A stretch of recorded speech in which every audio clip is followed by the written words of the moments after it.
Bonjour, je vais parler des épisodes 3 et 4 de Batwoman.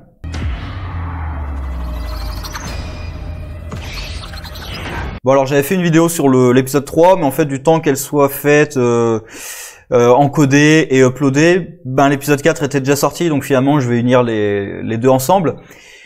Alors dans l'épisode 3, j'avais vu peut-être un début du mieux, et finalement pas vraiment, parce qu'il commençait à traiter un petit peu des personnages secondaires. Le père m'intéresse pas mal avec l'histoire de sa fille, parce que j'arrive un petit peu à m'attacher à ce personnage qui est torturé entre c'est une criminelle, mais c'est peut-être ma fille, je suis pas sûr. Là maintenant, dans l'épisode 4, il est quasiment sûr que c'est bien sa fille, puisque il a l'information que sa fille, on n'a jamais retrouvé son corps, ni même les fragments de crâne qu'il pensait avoir trouvé. Donc maintenant, il est absolument persuadé que c'est sa fille. Voilà, personnage un petit peu tiraillé entre les deux, il me plaît davantage. Kate, par exemple, on pourrait travailler avec Kate le fait qu'elle est tiraillée et tout, sauf que début de l'épisode 3, sa sœur la contacte avec le bat signal. Déjà, un truc de base, mais elle fait le bat signal sur la tour Wayne en faisant des oreilles de lapin, là. Très intelligent. Et il n'y a pas tous les flics de la ville, ou les Crows, parce qu'apparemment la police n'existe pas à Gotham City. On se demande avec qui Batman travaillait, parce que là, la police, elle est inexistante. D'ailleurs, ça m'amuse dans l'épisode 4, quand il demande où était Batwoman. Non, moi j'ai une meilleure question. Où était la police? C'est quand même une meilleure question. Ou les Crows, puisque maintenant c'est l'agence de sécurité Crow, ils étaient où? Ils faisaient quoi? Enfin bref. Normalement, t'as le bat signal qui est projeté sur un bâtiment, t'as tous les flics de la ville qui y vont. Surtout avec les trucs des oreilles de lapin, tu te dis, lapin, Alice, c'est logique, quoi. Enfin bref. Ils y vont pas parce que... sinon, en fait, il y aurait pas d'épisode, parce que Alice se ferait capturer, ça serait fini. Et sa sœur débarque et lui dit quand même, arrête de tuer. Elle lui dit quand même, est-ce que tu peux passer 24 heures sans tuer? Sérieusement. Je trouve ça hallucinant. Notre héroïne, est-ce que tu peux passer 24 heures sans tuer des gens? T'as déjà tué plein de monde, mais est-ce que tu peux t'arrêter une journée? Sérieux, c'est ça ton truc? Tu demandes à ta sœur, tu essaies de supplier ta sœur d'arrêter de tuer? Waouh, bravo. Et évidemment, ça va pas marcher, comme tout le monde s'y attendait en fait. Elle recommence à tuer. Sinon, l'épisode 3, moi, il m'a vraiment saoulé, c'était le Tommy Elliott. On introduit Tommy Elliott, qui est le personnage de Hush. Alors, on n'a pas introduit Hush d'ailleurs, on l'a gardé comme Tommy Elliott. Déjà, de base, je me suis dit que c'était très con d'introduire Tommy, puisque il est intrinsèquement lié à Bruce, puisque c'est l'ami d'enfance de Bruce. Je crois qu'il a vraiment, dans les comics, j'essaie de me rappeler, mais je vois aucun rapport avec Kate. À part que Kate est aussi un peu dans la famille, vu que c'est la cousine de Bruce. Ils ont dû se rencontrer et tout, d'accord, mais c'est le meilleur ami d'enfance de Bruce. Bon, qui a été introduit dans un arc qui est quand même assez célèbre, Batman Hush, dont il y a eu un film d'animation que j'ai pas vraiment aimé, surtout parce qu'ils ont changé la fin aussi Bon, je spoil la fin, mais parce que dans les comics, comme je viens de le dire, de toute façon, Tommy Elliott c'est Hush, et dans le film, en fait, non, c'est pas lui. Hush, c'est Riddler. Et là, du coup, il y a une petite référence à ça, je pense, parce que Tommy, à un moment, explique comment il a connu l'identité de Batman, et en disant qu'il a demandé à quelqu'un de riddle this.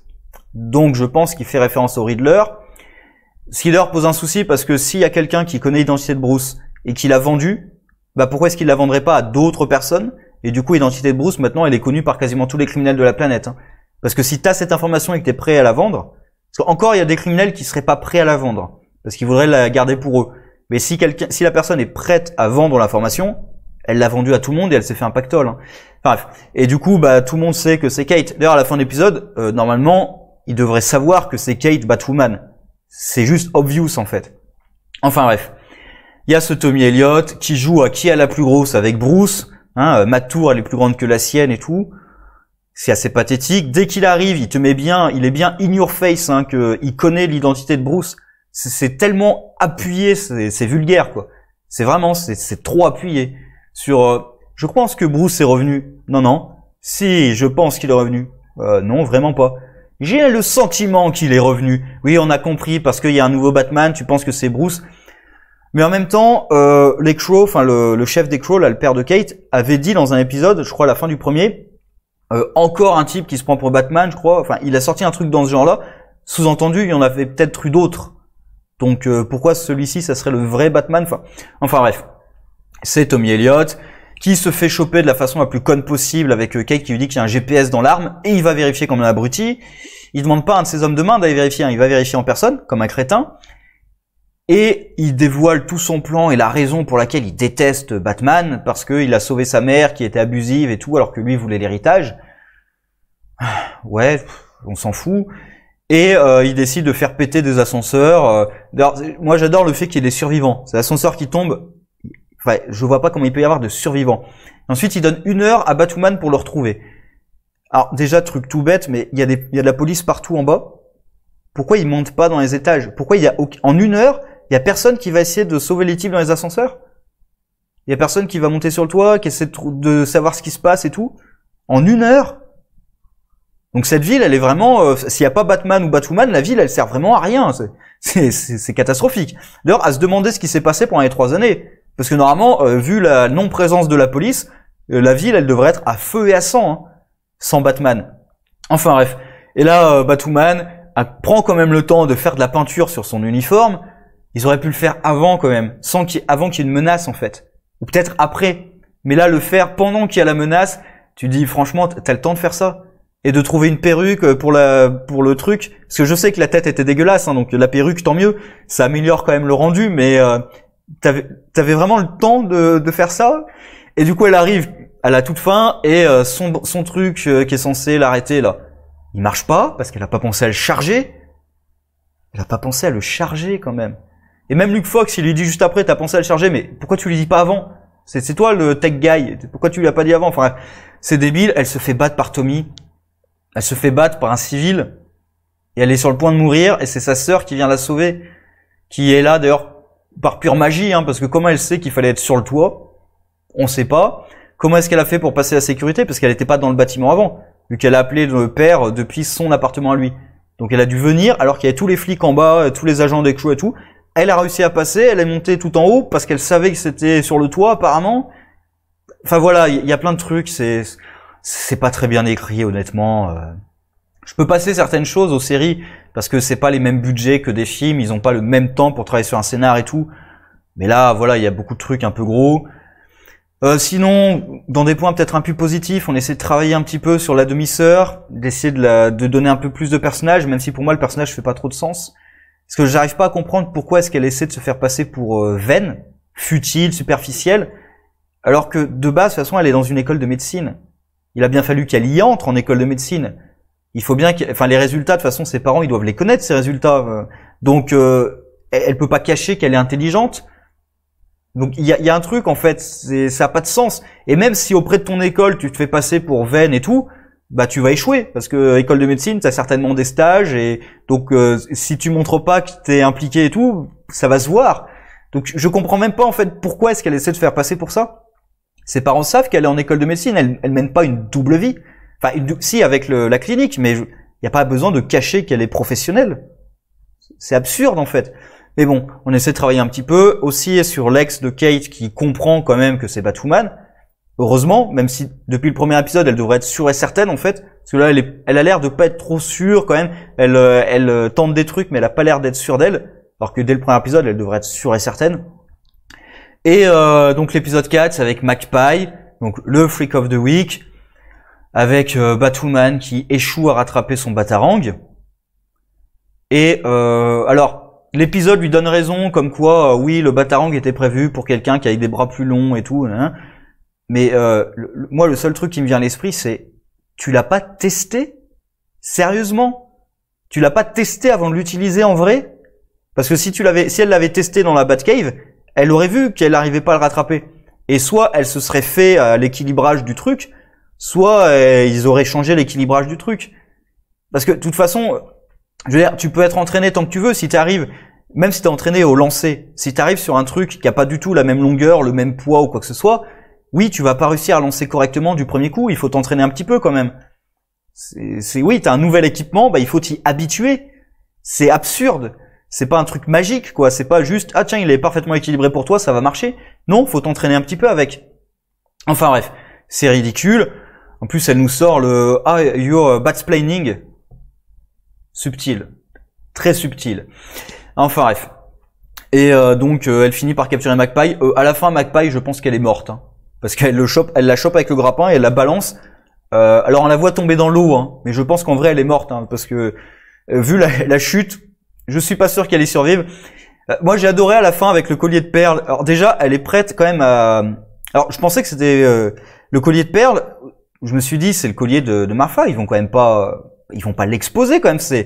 C'est glauque, non, d'exposer le collier de Marfa pour lequel elle a été tuée. Je sais pas, je trouve il y a un côté un peu glauque, je trouve, à exposer ça quand même. Il y a plein de trucs d'elle que tu pourrais exposer, et puis c'est un truc très personnel de Bruce. C'est même étonnant que lui-même l'expose dans son bureau, en fait. Dans la plupart des œuvres, il le garde sous clé et tout, parce que c'est un truc précieux pour lui, et c'est un traumatisme. Il y a un truc un peu bizarre là-dessus, enfin bref. Elle copie le collier pour en faire une bombe, et moi j'adore, c'est Batwoman qui va protéger les gens d'explosifs qui ont vraiment pas l'air dangereux, en fait, hein, parce qu'on les voit courir autour, il y a pas un blessé, il y a rien. Et ce que j'adore, c'est quand même, elle va couvrir les explosifs dans la zone où il y a personne. C'est-à-dire qu'on voit des perles entre les jambes de mecs, et elle, à chaque fois qu'elle couvre, c'est dans une zone où il y a strictement personne. Et pareil, ça montre que les explosifs sont pas si dangereux que ça, parce que même si t'as un Kevlar ou quoi que ce soit, les explosifs, surtout, c'est la force de choc, quoi, qui va te faire du mal. Donc, même avec son Kevlar, le choc, il devrait la blesser. Et là, ça lui fait rien. Donc, c'est vraiment la preuve que ces explosifs, alors, ils pourraient peut-être endommager, des jambes, quoi que ce soit. Ça pourrait quand même provoquer du dégât, mais c'est pas si catastrophique que ça, en fait. On essaie de nous faire croire que leurs vies sont en danger et tout. Mais on voit des perles qui sont entre les jambes des mecs et ça leur fait rien. Donc non, en fait, il y a pas de danger. C'est un peu bizarre. Et puis à la fin, elle réussit à lancer son batarang. C'est la preuve que maintenant elle réussit bien. Enfin voilà, je vais pas continuer à taper dessus. Pour l'instant, j'apprécie vraiment pas. Il y a vite fait le truc avec la belle-mère, mais pareil, le problème, ça aurait pu être bien si on avait travaillé le personnage avant.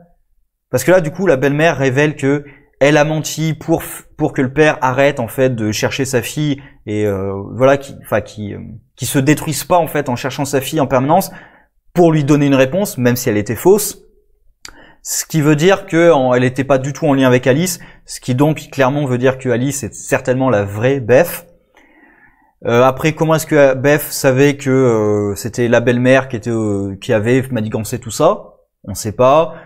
Comment est-ce qu'elle a réuni tout son gang? On sait pas. Parce que il y a, je pense, quelque chose d'autre, parce qu'il y a toujours il y a Batman qui se pose la question de comment est-ce que la voiture est tombée alors qu'il l'avait chopé avec son grappin, pardon. Donc il doit y avoir quelque chose d'autre. On a eu un mini flashback en début de l'épisode 3 avec un visage là dans l'eau. Donc certainement elle a été capturée par quelqu'un. Voilà, donc il y a plus, mais c'est pas lié à la belle-mère en tout cas. Et encore une fois, ça aurait pu être quelque chose de sympa à travailler, sauf que on a appris qu'elle avait un truc secret sans connaître le personnage, et là maintenant elle vient de tout révéler sans vraiment aussi qu'on connaisse le personnage. Donc il y a un souci là-dedans en fait. Enfin bref, je pense que je vais rester sur cette série uniquement pour la Crisis. Peut-être que ça s'améliorera. S'il y a une ellipse temporelle et qu'on arrive plus tard dans la carrière de Batwoman, ça pourrait être bien, parce que j'espère quand même qu'à la Crisis, ils auront fini cet arc-là, qu'il y aura une ellipse temporelle et qu'on prendra le personnage un peu plus tard. Je persiste à dire, on aurait dû prendre le personnage plus tard. On aurait dû la prendre alors qu'elle est en pleine activité, parce que là, c'est pénible en fait. Il y a aussi, oui, un truc qui me saoule, j'oublie à chaque fois, un truc qui me saoule dans chaque épisode, c'est la narration, qui est constante. Je me suis dit, le premier épisode, oui, c'est le premier épisode, c'est pour introduire le personnage et tout. Mais non, il continue avec le truc de elle remplit un journal et tout. Donc, narration. C'est pénible.